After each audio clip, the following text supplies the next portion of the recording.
Until today, Google's workhorse coding model costs $9 per million output tokens.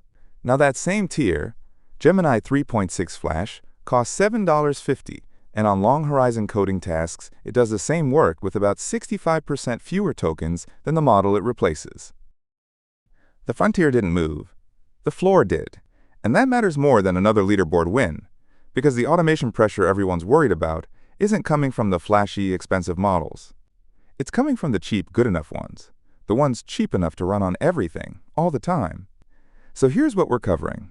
What actually got better, what it really costs you, because there's a catch, and who should be paying attention.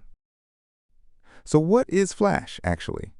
In Google's lineup, it's the workhorse tier, not the flagship Pro model, and not the throwaway Lite model built purely for speed. Flash is the one built to sit in the middle, capable enough to run real agentic work, cheap enough that you can call it constantly. That middle tier is exactly where the job anxiety conversation actually lives. Nobody loses a role to a headline-grabbing frontier model that costs too much to run at scale. Work gets automated when a model is cheap enough and good enough to run in the background on every ticket, every pull request, every routine task, all day, every day. That's Flash's job. It always has been. What's new in this release is that Flash just got meaningfully better at the things that matter for that job. Reading a repository, writing and validating code, using a computer the way a person does. It runs on a 1 million token context window, reads text, images, video, audio, and PDFs, and writes text back out. None of that is exotic anymore. What's exotic is how much better it got. For the same rough price tier, it's always occupied.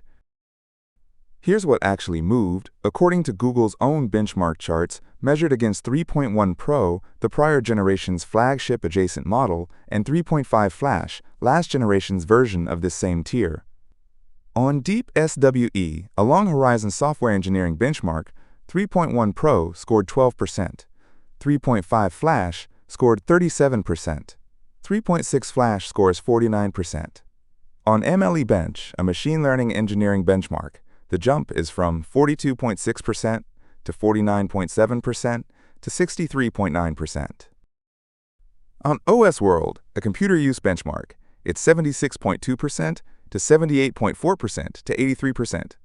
And on GDPVal, a knowledge work benchmark, the same climb, 965 to 1,349 to 1,421. To be precise about what that baseline means, this is Flash beating the last generation's Pro tier model, not Google's current best model. That's still a real result, a cheap tier doing frontier caliber work, but it's a specific claim, not a bigger one. And it's doing that work more efficiently. The headline number, the one to remember, is 17% fewer output tokens needed per task. Artificial analysis's aggregate measure across all task types. On one specific benchmark, DeepSWE, the drop is far steeper, about 65% fewer tokens per task. And in Google's own demo of a single task, locating and resizing an image from Wikipedia, the model used 55.8% fewer tokens than its predecessor. 3 different numbers, 3 different scopes, 17% is the real general claim. The other 2 are real too, but each describes one specific slice of work, not the whole picture. There's a speed story here too, but it's worth being precise about what kind. Google didn't publish a raw tokens per second number for 3.6 Flash. What we have is a customer report. Harvey, the legal AI firm, says 3.6 Flash completed their tasks 12% faster on average than 3.5 Flash. And notice why that happens. It isn't generating text faster, token for token. It needs fewer tokens to finish. Fewer tokens to generate means less time to done. Efficiency and speed turn out to be the same lever, seen from 2 angles. If it's raw throughput you're after, that's the Lite model's job. 3.5 Flash-Lite streams 350 tokens a second. Different tool, different question. Now, the catch, and it's a real one, not a gotcha. $7.50 per million output tokens is a genuine 17% price cut from the previous generation's $9. Google essentially passed the efficiency gain straight through as a price cut. That part's straightforward. Here's the part that isn't. At $7.50 per million tokens, 3.6 Flash is now the most expensive model in the entire cheap tier on a per-token basis. Claude's Haiku 4.5 runs $5. GPT 5.4 Mini runs $4.50. GPT 5.4 Nano runs $1.25. Flash costs more than all of them, token for token. So why does it still win? Because the real unit of cost isn't the token, it's the task. On DeepSWE, the model needed 276,000 output tokens per task last generation. Now it needs 97,000. On the broader artificial analysis measure, it's 28,000 tokens down to 23,000. Fewer tokens per task, even at a higher price per token, can still mean a lower total bill. And if raw price per token is what you actually need, there's Flash-Lite 30 cents in, $2.50 out, 350 tokens a second. That's the true cheap floor. Flash isn't trying to be that. There's a human stake side to this release too, and it's the part worth slowing down on. Flash-Cyber, a security-specialized model, and the agent it was built to power, DeepMind's CodeMender. Here's what CodeMender actually does. Most security tools stop at finding a problem. They flag a suspicious line and leave the rest to a human. CodeMender goes the whole distance. It finds the vulnerability, writes the patch, validates that the fix closes the hole without breaking the code around it, and then submits that patch upstream back into the real live project it came from. 4 jobs that each used to need a security engineer, handled by one agent. It runs on Gemini's Deep Think mode, the slow, deliberate reasoning variant, not the fast one, because this is exactly the work where quick and wrong is worse than slow and right. And it isn't fully autonomous. Human researchers review every patch before it ships. The agent proposes. A person still signs off. That's the responsible shape for this, and it's worth saying plainly. The scale is the part that stops you. By Google's own account, in the roughly 6 months CodeMender has been running, it's landed 72 patches into real code bases, some as large as 4.5 million lines of code. This isn't a benchmark demo.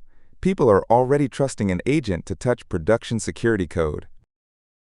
So how good is the model behind it? On CyberGem, the benchmark for exactly this vulnerability work, Flash-Cyber scores 83.2%, using at most 5 model calls per task. That's not the top score. GPT 5.5 Cyber leads at 85.6%. But reaching the frontier's neighborhood in 5 calls or fewer is the whole point. Competitive and cheap enough to run constantly. For now, it's a limited access pilot, governments and trusted partners only, not something you can pick up yet. So who should be nervous?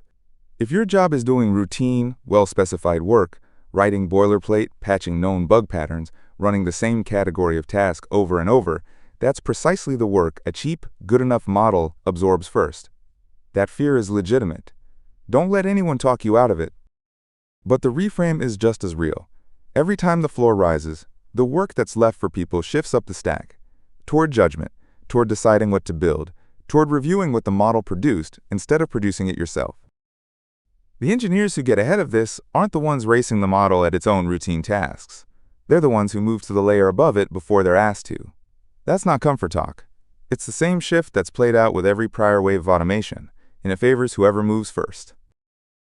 3 Architect's Lens takeaways. 1. The floor rising matters more than the ceiling. A frontier model that's slightly better doesn't change many decisions. A cheap tier crossing into frontier caliber work changes what gets automated by default. 2. Price the task, not the token. Flash is the priciest cheap model per token and still the better buy for many jobs, because fewer tokens per task can beat a lower sticker price. Build your cost models around that, not around the rate card. 3. Security tooling is next in line to get good enough. CodeMender and Flash-Cyber aren't leading their benchmark yet, but competitive, cheap, and already patching real code is exactly the pattern that preceded this everywhere else.